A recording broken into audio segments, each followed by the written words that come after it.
So welcome back. We're gonna play another game of Mixed Company. We're glad you're joining us. Today we have Devin, Angie, Liz, Steve, and David, and we're gonna play a 5-player game today. As always, the first thing we do is we pick our questions. So everybody has 3 questions in their hand, and we are going to read our questions quietly to ourselves. Put one out in the middle of the table that we think would be fun to talk about, and discard the other ones. No.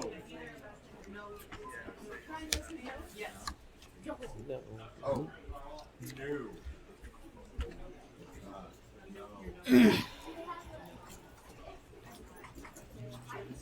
No pressure, but It's okay.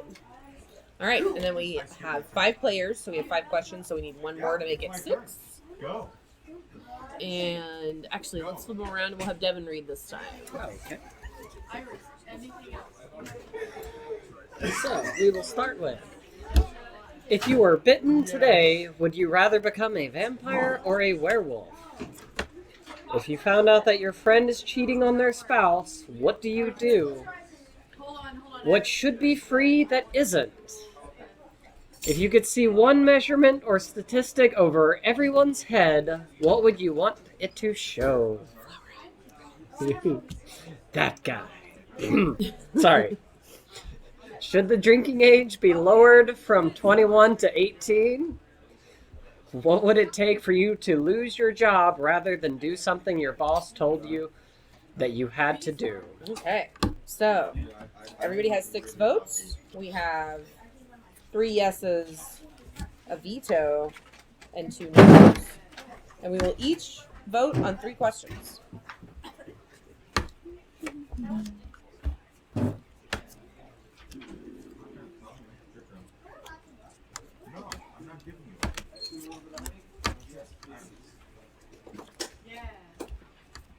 I draw a note card. Also, my other question.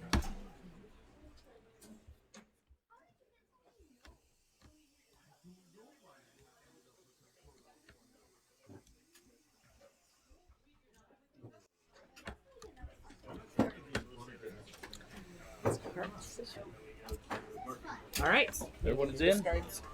Everyone's in. Okay, we got a muerto here. Well, not necessarily, because if there were 5 vetoes, it would still be in. That's true. All right. So this has no votes effectively. This one had 4 yeses and a veto, so it is out. Wah, wah. This one has 3 yeses and a no and a yes. 3 yeses and a no. So these cancel each other out. So it has 2. And that one has 3 yeses. So these 2 are also out. And that leaves us with 3 questions. So the first one will be, should the drinking age be lowered from 21 to 18? That was me. And then these other ones. So David put out that question. So he will get to start us off with the first challenge. So everybody has 3 challenges, and we'll issue 1 challenge per round. Angie is going to be to the extreme. Nice. We like it when Angie's extreme. I'm just curious to see what it's going to look like. It won't be pretty, I can guarantee you that. Yeah.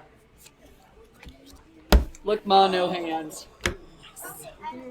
I knew it was coming. It's just like Wasn't sticking me. the blade I knew in it. and then twisting. It wasn't me I've been this waiting. time. You knew it was going to happen.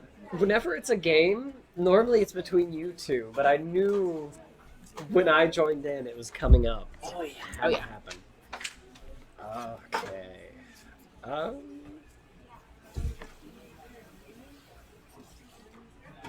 You have to choose me or Steve. Okay, that's true. Let's leave it this last time, so it's your turn to All right. smarten it up.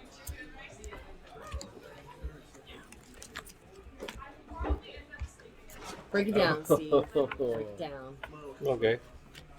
Talk about it like a 5-year-old. Or like talking to a 5-year-old. Counterpoint. Oh! Ouch. Okay. All right. Well, my So- answer normally would be Yes. So apparently now I'm no. All right. Just so we know. Now we're gonna start our conversation. I'm gonna get the timer ready. I start this. That's mean.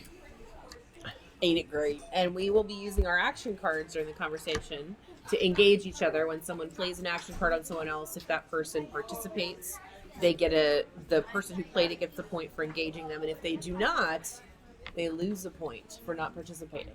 So we'll see how this goes. All right, start us off, David. Well, in this particular case, obviously the answer is no. The drinking age should not be lowered from 21 to 18. In fact, we should go the other direction. All the things that are currently at 18, push them up. Okay. So buying smokes, even getting a gun, getting a driver's license. People are just right now. They get them at a young age. They're not ready for them. Let's move those up. If we don't think someone's responsible enough to drink below 21, I don't know that they're responsible to do any of those other things. Okay. There's a fancy word called consistency. And consistency means that we need to make sure that it's the same in all cases. So, on the one hand, I could see an argument. On the one hand, it might make sense to lower the age for drinking to 21, but when the age was lowered before, after the war in Vietnam, the argument was old enough to fight, old enough to drink. Recently, the Army and Air Force Exchange Service and the Navy exchanges have raised the age for buying tobacco to 21, so perhaps you are right. To be consistent, we should raise the age to 21 for everything, including first enlistment. Okay. So, since this is a technical matter, I think the key to a lot of these questions should be how does it affect the person that is being impacted by this rule. So, in the case of drinking, there's kind of two aspects to that. The first aspect is public safety, and the other aspect is health and wellness. And so if we were to look at an aspect of health and wellness, then the first thing we can see is that there is a lot of research that says people who drink at a younger age when their brain is still forming have a more difficult, they have more impact on their development by drinking that early than they do with drinking at an older age when their brain is more formed. So it can have more impact on that. Because reasons, Steve. Because reasons. I played a give me a source card. Yes, on it. Steve played Give Me a Source Card. And I have actually read medical studies that said this, but I could not tell you where. I mean, they were from the internet, so they must be true. Thank you. I'm glad you just took that one for the team. But it is, I mean, I have read medical studies that have said that, but I can't cite them for you. I couldn't give you a specific reference. I would bet if you went and looked at the CDC, you would see something there, or at health.gov, but I can't tell you for sure. Okay. So that's the first thing. The second side of that is public endangerment, right? So the biggest concern with drinking is people drinking and driving.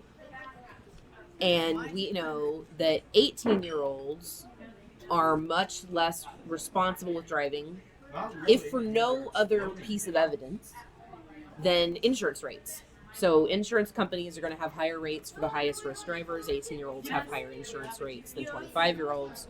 Therefore, it seems to be a given that the 18-year-olds are going to have more negative decisions in driving than a 21-year-old, and they should not have access to alcohol while they're making those poor decisions.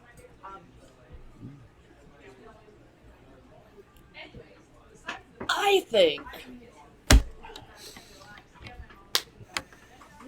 no legal ages whatsoever. I think we go after the European model. The European model says, you're with mom and dad, they're having a nice lager with their dinner, with their wurst and their schnitzels. By God, you have a tankard of beer to go along with. I don't think there's anything wrong with it. In France, in Paris, the city of love, 12-year-olds are sipping champagne. Where's the harm? Where is the harm in that? Have you been to France? This isn't about me. Think about the kids. Well, make it about yourself and give me a personal example.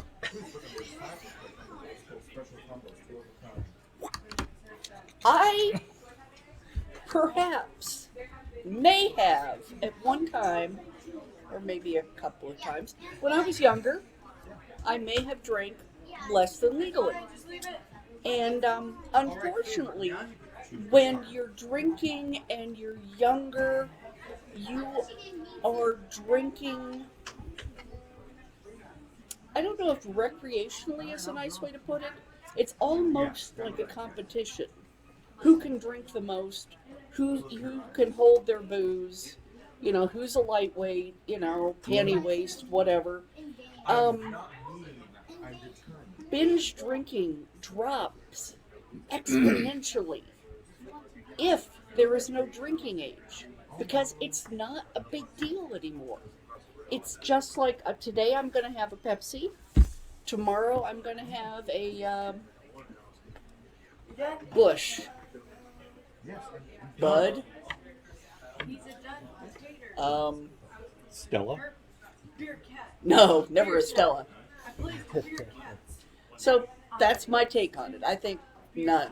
No ages, no cutoff whatsoever. You raise an interesting point on that, actually. Like, I love where you took it with raise the age for everything, because my original argument, I never win on that. I can't do it. I either white knuckle the whole time or forget about it. Okay then. Enjoy those points. Flap like Flap a like, bird. a, flap like a bird, Devin. Flap like a bird. But I like raising it, but she raises another point. Once you remove the limit entirely, you remove the I get to be like the older people now, or the sense of I'm doing this now but we're underage so it's naughty, and you remove a lot of the drive to do it for like minors and things like that, because they only do it because we're not supposed to do this, so let's do it and have a secret party. That's what it really comes down to, because otherwise the kids are like, yeah, we can go get that at the corner store anyway. Why do we want to hang around with a bunch of you idiots doing stupid stuff? So I would like you to give me an example of a time when you think that if it had been allowed, it would not have been as fun.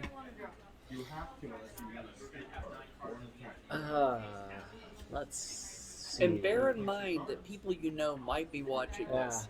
Yeah. Oh, it's okay. We hope so. We hope you're Yeah. watching. Yes. Hi, Ma. Oh, yeah, my mother watches this. She'll already click it off as soon as I start talking. She does not like hearing my stories. Aw, we like hearing your stories, Yes. Devin. Okay, We go do. ahead. Okay. God, an example of when it wouldn't have been fun because it was okay. Staying out after curfew. I mean, Okay. trying to get away with something. Now, you mentioned that initially you agreed with me, Yes. and then, she changed her mind. So, give me a hand. Before she was in there corrupting your thoughts, Okay. Persuading With raising the age, because the old argument for lowering it was we shouldn't be required to serve in the army and do all these other things if we're not considered responsible enough to even drink. How are we responsible enough to throw our lives away? So I like your response to that of, well, raise the age. They shouldn't be responsible for doing all of this until that age, because they shouldn't be able to handle it until a consistent point. Okay, so I would like for you to give me a counterpoint. A counterpoint to the counterpoint. You're welcome. Beat me to it. So, I mean, part of it boils down to, as Steve said earlier, the whole, the old argument of, if you're old enough to die for your country, you're old enough to drink. part of it also goes down to kind of what you've talked about. I grew up. I had 6 years of my childhood in Germany. I had my first beer at 10 because my dad said, have a sip, and it was never necessarily a big deal. I mean, it's not like they were here, chug this. It was just I taste the beer. He drinks cheap beer, and so it was disgusting. Okay. But growing up, alcohol was just a thing that that's alcohol. Drink too much of it, you get sick.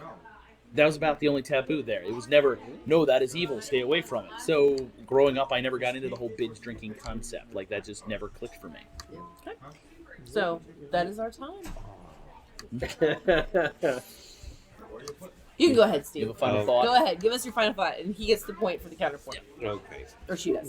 One thing that I think is okay. We're in overtime. I don't know. We're in overtime. Okay. That's right. All right. Final thoughts. So, I think this is an example of the rural-urban split too, because in a place like Paris or a place like Dusseldorf or Frankfurt, you've got that European public transportation system. If you are growing up in Chicago or New York or someplace, Philadelphia, where you've got a great public transportation system, you don't need to worry about that. You get as drunk as you want to, and then you ride the train home. I grew up 12 miles from the town where I went to high school in. Way out in the country, one of the things we did when we were young and stupid is crossroad parties. We would pick an intersection. Everybody knew to go meet out at that intersection. Somebody would have it'd be somebody's field that we knew. And Cornfield parties. Yeah, exactly. You'd have beer in the back of a pickup truck, and then everybody would have to drive back home. So it's a different world out in the country than it is in the city. I don't know how you'd legislate for that, but No, it is. Part of it, though, does boil down to the thing that the reason that The reason that you're going out to the crossroads in the middle of nowhere is because you can't go to somebody's house and do it. that's true. Yeah, it's like because some of the getting drunk at a cornfield party or crossroad party at 16 is because I'm 16, I'm getting drunk at a cornfield party. Yeah, look Yeah. at me. So I'm it's- so cool. I'm yeah. so bad. So I mean, Yeah. some of that would change, but that's true too. Yeah. Okay, good. So, David, you successfully counterpointed.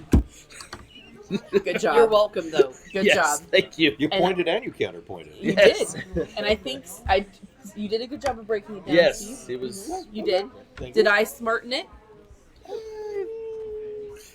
I think No. you tried.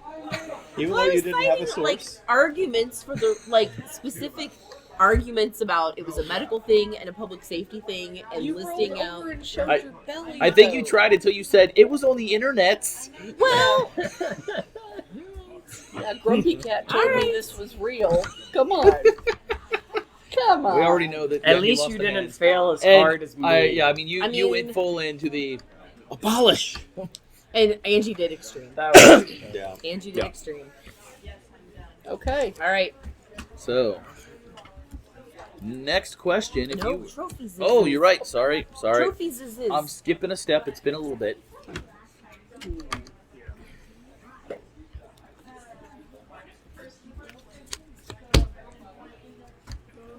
Well, I think she knows you have no excuses for people going All on. right. It was my I'm just- question. yeah, So, you start. Yes. cultural references to Angie for bringing up the whole, European thought process on that sort of thing. Yep.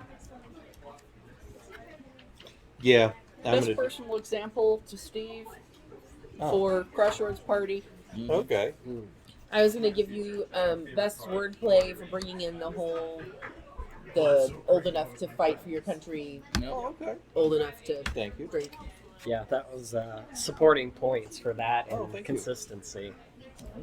Actually, I think you missed a great opportunity. The difference between northern, I don't have a skill. like for example, Ruthie's Tap, Pat's Tap, etc., and a southern tavern. Because down here, tavern's a place to go get drunk.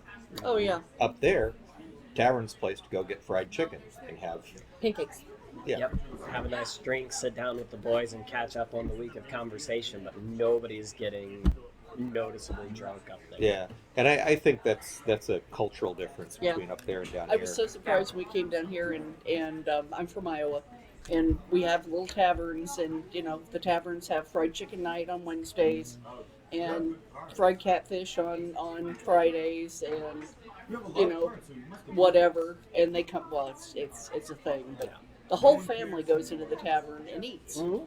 And mom and dad have beers, and the kids have sodas, probably in a bottle with a little straw out of it, and it's all cool and fun. We were dating, and I said something about, well, do you want to, go get fried chicken? What taverns you got around? And he's like, oh no, that's Tombstone Pizza and pickled eggs. I'm like, okay, Tombstone pizza and pickled eggs are not a meal. Yeah. No. Right. That's an abomination. I don't know how drunk you have to be to think it's a good idea. Yeah. Okay, next one, let's go. Who was this? Actually- Was Yeah, we're going to pause for just a second. Okay, so now, David, you were saying it's time for the next question. yes. So I believe this was yours. Yes. All right, Steve's question. And what question was that again? If you were bitten today, would you rather be a vampire or a werewolf? All right, so And Steve you- gets to issue the first challenge. Okay.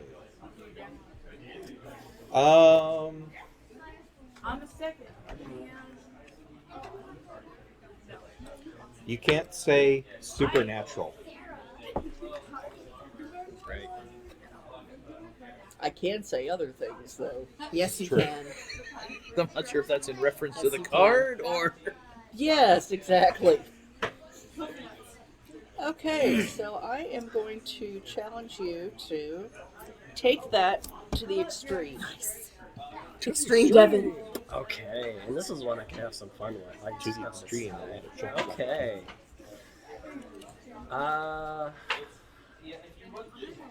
I want to see you go academic on this Yes. one. So smarten that up. And you were also going to the extreme. All right. And Steve, you may not say bitten. Bitten. I will not say that. You may not say the word bitten. And you will start this You will start us conversation off, for and us, I will sir. start the timer. Okay. So, if there were something that were to cause me to become some type of a creature, would I rather be a vampire or a werewolf? Well, let's take a look at the advantages and disadvantages of being a werewolf. Advantages of being a werewolf? I can't think of any. Disadvantage, every time there's a full moon, you grow hair and you've got to go find a food source. As opposed to a vampire, where you get to live forever and you get to be all sexy. And with that whole, sparkly Twilight thing, everybody wants to be a vampire.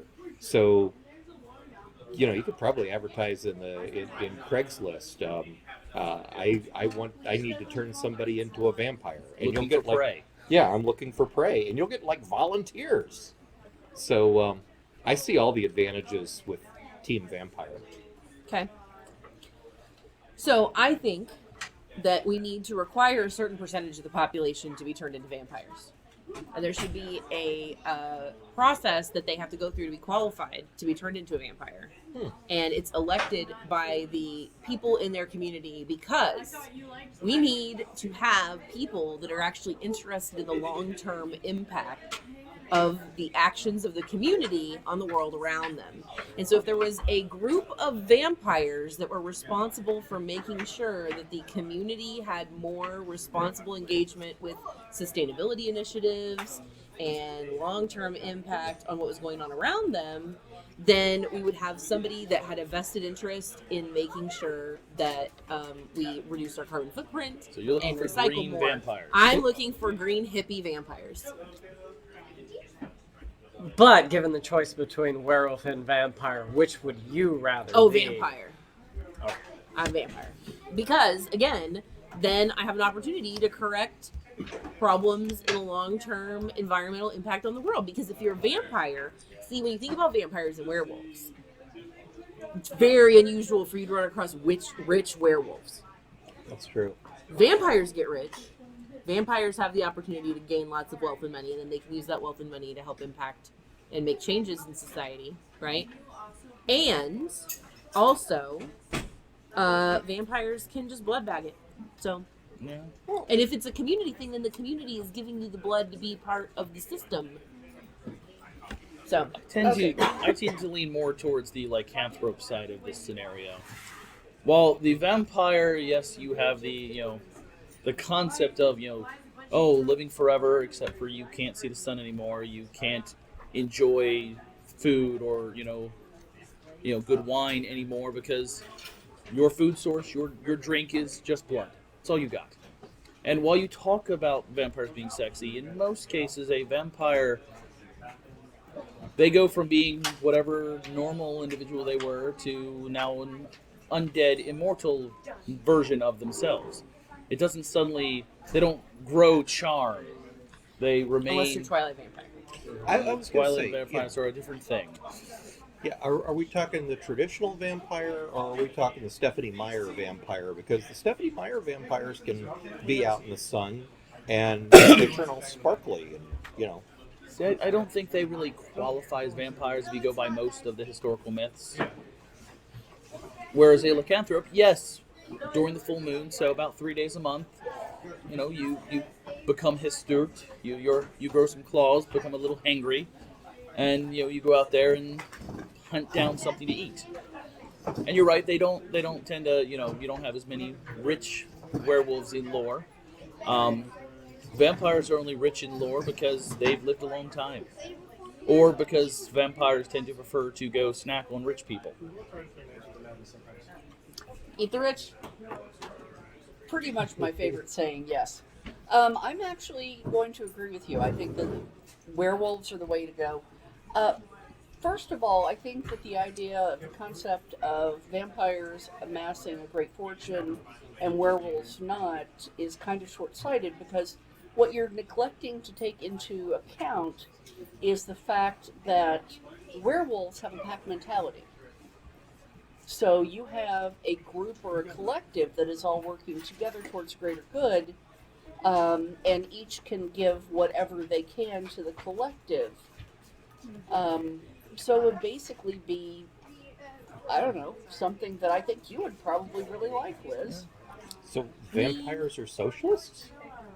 She's saying werewolves are social. Werewolves. I'm sorry, werewolves are socialists. Yes. I think vampires are more on the capitalist side of the spectrum. Werewolves, by their nature, being more connected to, the earth, being wild in the nature, they're going to be more likely to go green. Whereas your average vampire they're in it for themselves. Yeah. Since you would lose your soul, you don't lose your soul when you become a werewolf. Depends on the mythology. In my mythology, your soul is still intact. Okay. And may I leave one last parting? You can pee on trees. Now, I know for some of you here at the table, that's not a big thing. For me, peeing on trees, I'm all over that. So, Very acceptable. yeah. I like your arguments for the lycanthropes. I'm still going with the vamps on this, though. I mean, you don't have to be all stuck on yourself either to be a vampire. I mean, let's bring it in. You gain immortality. You can live without the sun for quite a bit. And especially nowadays, we have all the augmented reality, things like that. I could simulate a day out on the beach in a computer program now and feel just as rewarded sitting on a nice heat plate. But no longer needing to, breathe, things like that. Think about the fun underwater exploration I could get into as a vampire, just taking a casual stroll under the Mariana Trench.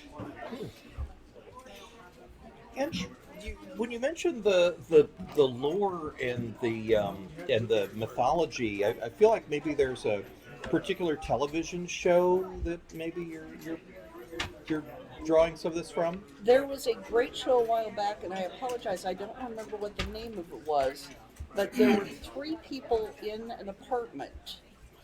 And one was a vampire, one was a werewolf, and Yes, one actually was the ghost Yeah, the girl it's who had died. Oh, what is the name of that show? There's a British and an American version. Yeah. Yes. And it was, well, I saw the American version on Netflix, but it was really interesting, and I thought they did a great job of showing the differences of what they had to go through. And it was a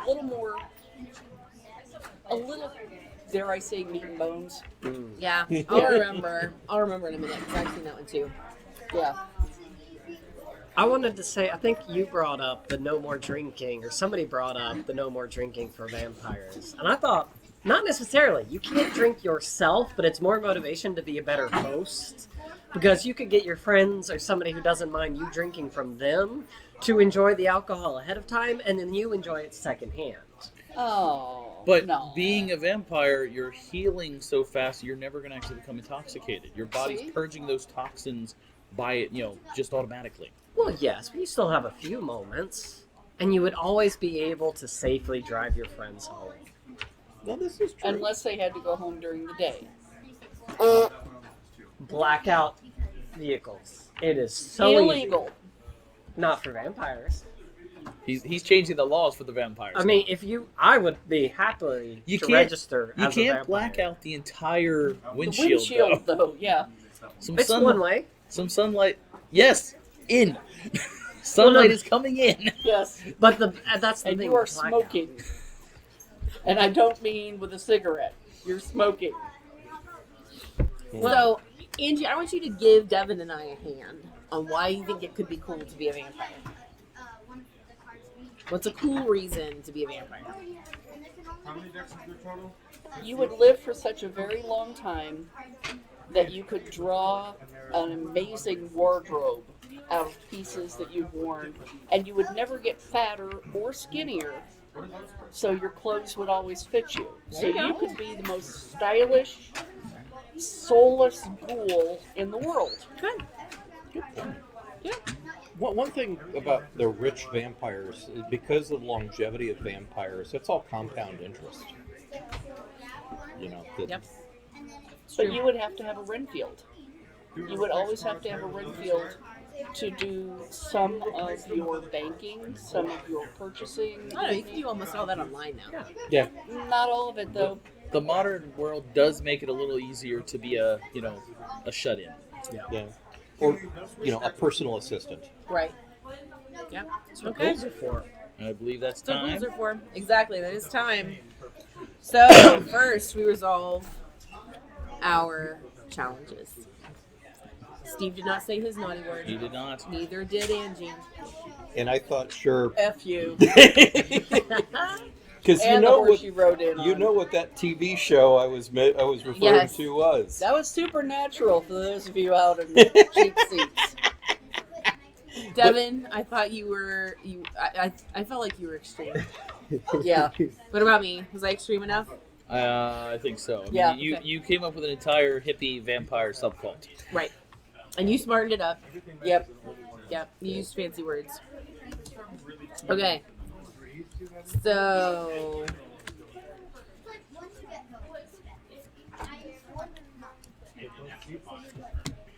all right. Steve goes first. Perspective for bringing in that whole other werewolf and vampire show that I'd forgotten about. Still can't remember what that one's called. All right, I'm googling it. Okay. For the hippie vampire, Thank green you. movement that I don't think would ever actually happen, but And I that's really best love new the concept, perspective. though. Yeah. Yeah. The I love just- them as bureaucrats. Vamps for environment Yes, seems like thank the you. best If you're political run- movement. If you're running for vampire, could you also run for another office? It seems like term limits would come into play. 'Cause- Well, I mean, we have elections. Term limits are called elections. Okay. It's not that you automatically win. I mean, you win the vampire election to be turned into the vampire the first time. that is a permanent appointment. That is Right. a permanent appointment. But like, say Emily Virgin became a vampire, so Right. she could continue to be state rep forever. Well, if we eliminated term limits, which we still have term limits in those rules. Right. But if we got rid of term limits, then as long as her constituency voted her in, And vote for me or I'm going to draw all the blood out of your body. Exsanguinate yourself. Yeah. I mean, I don't think bloodsuckers are the other political party for the most part. Let's see. All right, it's loading up. Somebody in the For comments. the sake of lore accuracy, for the lycanthropes, I did want to throw in that the Celtic Gaelic side of the mythology, the werewolves were actually considered protectors and good creatures. It was good fortune to run into a werewolf in the woods or things like that, as long as you were being abide by it. Like, it was actually said that lost children and things like that were protected by werewolves. So they weren't just killing machines. No, they were not. They were actually forest guardians and were very protective of young children and innocent people in the woods. Being human. Ah, Being yes. human, yes. There we go. Yeah. Thank you. You're welcome. Yeah. Okay. That's all of us. So, was this one of ours? What's the last question? If you could see one measurement or statistic, was that one of our players here, or was that a out of the deck? Happy Devin. I did not put it in there, but I'm happy to see it. No, I didn't put it in there. I think either. it was out of the deck. Okay, I think so it was out of the who's- deck. so So we'll who have leads- Devin start since he was gleeful about it. Yes. Because I'm bringing back a classic. All right, here, but you have to challenge. Oh, yeah, first. challenges Yes. first. Okay. Challenge first. Oh, and I get to start it. Good. I was hoping for that. Because payback. Look, Ma, no hands. With mono hands comes back to us. Yet Turnabout is fair play. Does it count Rude. if it's just one finger? Yes. It hasn't started yet. Yeah, so we, you the can discussion get it hasn't out. begun yet. Okay, just checking. But this might be a family-friendly show. I'm not sure. Yeah. Okay. Ish. This one's not rated not safe for work, so it is a little. I'm actually going to challenge you to smarten it up because you did that really Again. well last Oh time. God. Yeah, Okay. but you did it so well. And I can't get to Can't Devin, right? challenge. You have to do me or Steve. It's not fair. Who said life was fair? Where is that written? Goodbye, fly. We're gonna counterpoint you. Fly. Ah. And now And Liz is happy. Frankenstein has entered the party. Yes. You want me to break it down again? 'Cause I you, do. You, I don't have a choice. I have to challenge you. Okay. And that's the only challenge I have left. Ah, thank you. You counterpointed. No! him. Thank you, sir. Oh. The glee turns But to it was sorrow. gonna be so good. No, no. Ashes in his if mouth. somebody's got another counterpoint card, they can counterpoint his counterpoint. Suffer, right? Suffer. Okay. I really wanted to reveal it. Start. I guess I still can. I just have to argue again. Or Yeah. What is your point so we know what you're counterpointing? okay. Nope, he can't tell us. He's just got to take the counterpoint. Okay. Well, so wouldn't that be me arguing against it? You would be arguing against whatever it is you were going to argue for. Okay, whatever you thought was going to be the correct answer, you have to take its opposite. Okay. So you can choose to do that in a couple ways on these hypothetical ones. So in one situation, you could choose the opposite style of statistic. Okay. In another, you could argue against the statistic that you had selected, but probably easier to I will. pick the opposite statistic. I will actually take the statistic and argue why I don't want to see it anymore. Okay. All right. Starting All time. right. Go for it. She knows where I'm going with this. I- Because yeah. So you'll know whether or not he succeeds. Yes. Oh, yeah. Okay, Devin, start us off. So the statistic is a simple counter known as the that guy counter. Because we all know there's moments and we've all been that guy. So imagine if everybody had a counter over their head for how many times they'd been that guy. As I'm counterpointing, I will depict why this would be a terrible thing. Because it returns to the moment of when you wake up in the morning or you get home and you see in your own reflection as that counter has gone up. Or if you realize how throughout the day your counter has just continuously climbed and it never makes sense to you, and you just can't understand how you could always be that guy and how soul-crushing it would be to realize you are in fact that guy. But if you are that guy, would you actually realize it, even though you see the counter going? Yes. You'd have to, because the Because it's right counter there. is there. If someone calls your bluff, Which may be the only way you ever do realize. Yeah, but you wouldn't know it. You would just have that growing sense of guilt and self-suspicion of, how am I that guy? But I don't understand why I'm that guy. Why must they all view me as that guy? What pre-discerning destiny made me who I am? That guy. That guy. That guy. But who is determining that you're that guy? What is making this counter go up? I don't Social know. mores. Well, it's the perception of the people around you, right? So anytime you're that guy, it's because of the experience of the people that are around you, and the fact that you are not cluing into their relationship to what you're saying, right? Yeah. So, As you well know, everybody's got their comfortable, safe people that where they can say anything. And then you happen to meet somebody new and you say something that is totally innocuous in your little world, and they look at you and that eyebrow goes up. Okay. Okay. So there you go. You keep First of all, this brings to mind a recent Black Mirror episode, the one where so many things were determined on one's social rating. If you are that guy, you're not necessarily wrong. You are just someone who, for whatever reason, doesn't meet the social expectations of the people around you. Which strikes me as being unfair even for people who have no disabilities. For people on the autism spectrum, it would be absolutely devastating, because all the Asperger's people out there would all be very high on the that guy scale, because they have an inability to pick up on social cues. And thirdly, it's also sexist, because if you're that girl, you're Marlo Thomas. Wow, that's a throwback reference. And you worked way too hard for that one. Wow, that's digging deep. Digging deep into TV land there. So, Steve, what is your answer? What statistic would you like to see? I'm not sure exactly what component of intelligence, because I do recognize that there are multiple forms of intelligence, but it would be very helpful to me to see some sort of indicator of the capacity to understand complex thoughts.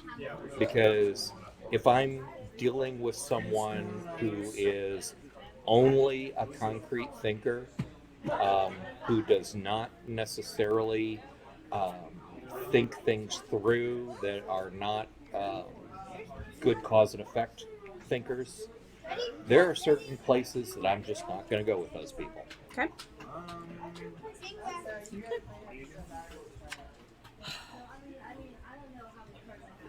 I think I'm kind of still curious thinking about it is, and this goes into anything that's involving social mores in this.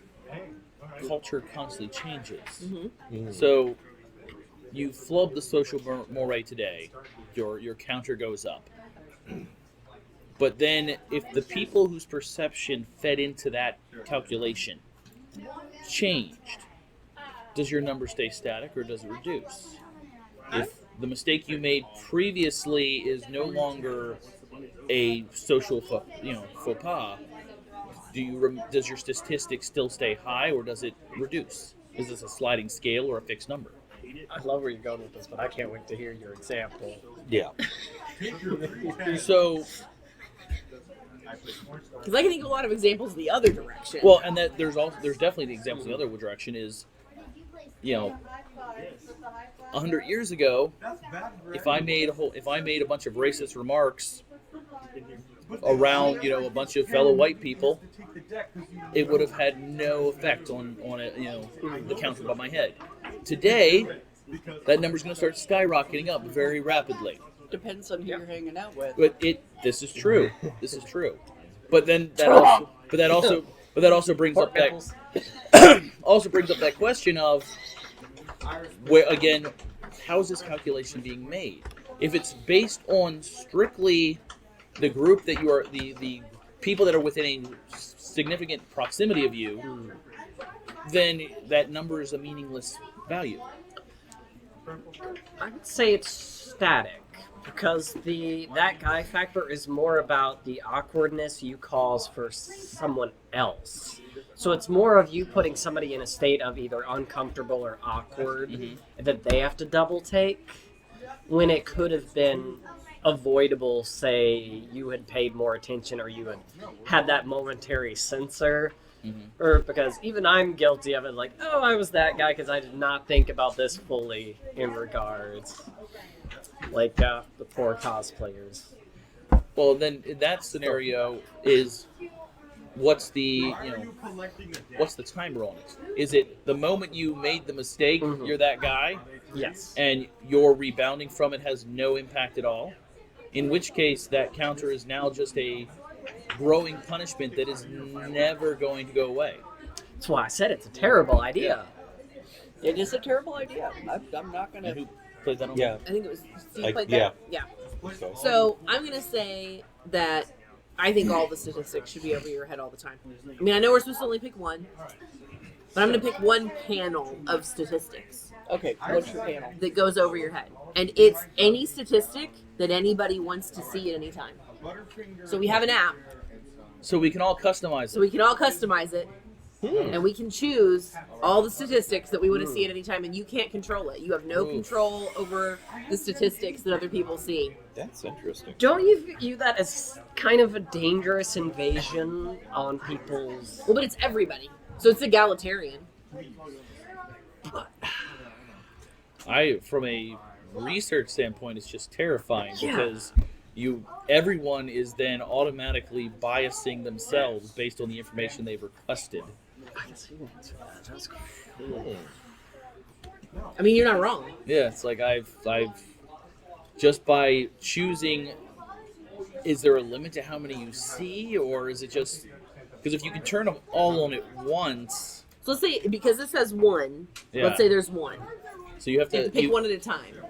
Yeah, But the consumer who is looking over your head can pick it. Yes. The consumer of the statistic is the one who gets to select the statistic. Okay, first of all, you're talking about a phone app. Yes. Smartphone. Because you have to have somewhere to program it. does that count as talking with your hands? No. No, Okay. I just had to retrieve it, and if I would have done it with my mouth, we all would have felt like I maybe was that girl. In not a cute, peppy way, you know. So, yeah. It counts as hands as much as that counts as a smartphone. Oh! Ooh, it got Ouch. hot in here. It's Now all that love. definitely counts as talking with your hands. You think so? Yeah. Fine. He baited you into that. I didn't even mean to. Yeah. Yeah. I like how it's not only a flip phone, but it has the consumer cellular logo on it. There's no hate here, Angie. There's no hate. Really? Yeah. No, I mean, it works. It's a delightful phone. Thank you. It does what you need it to do. Now, It doesn't program statistics over people's heads. no. So I would never know. So you'd be out of I would actually have to speak to people. And She meet would, them. she would be stuck with whatever the default statistic is. Right. I'm Now, curious if you could counterpoint yourself, because it seems hazardous. Can you think of some of the Yeah, hazards? putting a statistic over somebody's head is a horrible idea. Putting statistics over somebody's head is an awful, awful idea. And now our time is up.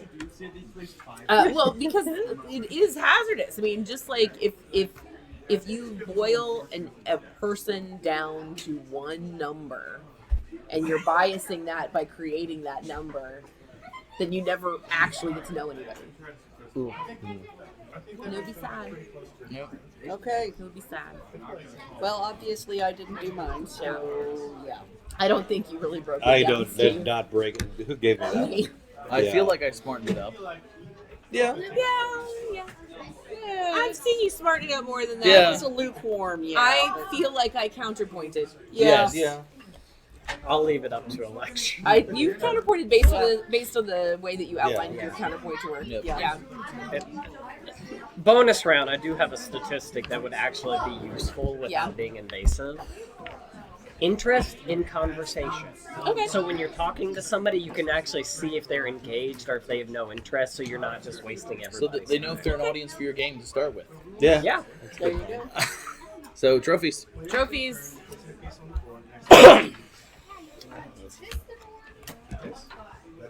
Oh, did somebody give me this one?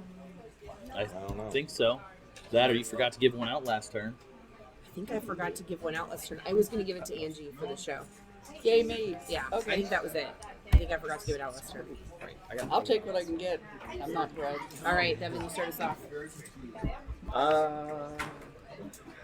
Going with you for supporting points for the whole tab through, and it's terrifying, but I love the concept. Most enjoyable just because trying to tip-tap around what you were doing there. Yeah. Mm-mm. I'm That going to guy. give you best wordplay, that guy. Yeah. Yeah, I think And most for go for background, the. we played a round before where that guy was, let's just say there were many tears that were falling at the table, and it wasn't because we were sad. No, it was. Okay. Yeah. So we are All right, so that's done. the end of that round. So now we count up points. Yeah, block on queen. Did okay. Had a good round that time. I didn't. Oh, did anybody have any action cards that are negative points? Yep. Okay. Yeah, that's why she's I got 6. 7. 7. 9. 10. Congratulations, I sir. won one. Good job. Thank you. Thank Here you. we go. You All weren't right. that guy. You I won. was. You won. I was Uh, definitely that guy for that one. You won. All right. Well, thanks for watching. Thanks for playing. We will see you again the next time we get to play Mixed Company. Next time. Okay. Hi. Thanks for watching. We're really glad that you got to watch us play Mixed Company, and hopefully you had some awesome thoughts too while we were playing. I want to thank our players, Devin, Angie, Steve, and David. If you want to see more about what we have going on with the team, check the links on the bottom. David's game company, Absurdist, has some awesome things happening. So you can check that out on their website and Facebook. Always want to thank Gluten XP, our gracious hosts. We'll put their link down in the bottom so you can see what kind of events we have coming up here. And follow us on Facebook, follow us on Twitter, and you can always get updates about the events we have coming up. We'd love to have you join us for videos if you're in the area, so let us know if you're here. We are going live on Kickstarter again on July 15th for the Break Kickstarter campaign. So join us for that for sure. We'll have more announcements coming up about that over the next couple of weeks. And don't wait until next week when the new video comes up to play Mixed Company. You can join in with us over the next week by answering the question of the week, which is, would you rather be bitten by a werewolf or a vampire if you were bitten today? What did you think when you were listening? Did you have an opinion? Do you want to be an eco-vamp? What sounds good to you? So make comments down below the video, or film your own YouTube answer and link us in. We'll be happy to check out what you have to say and reply back. So thanks for watching, and we'll see you next week.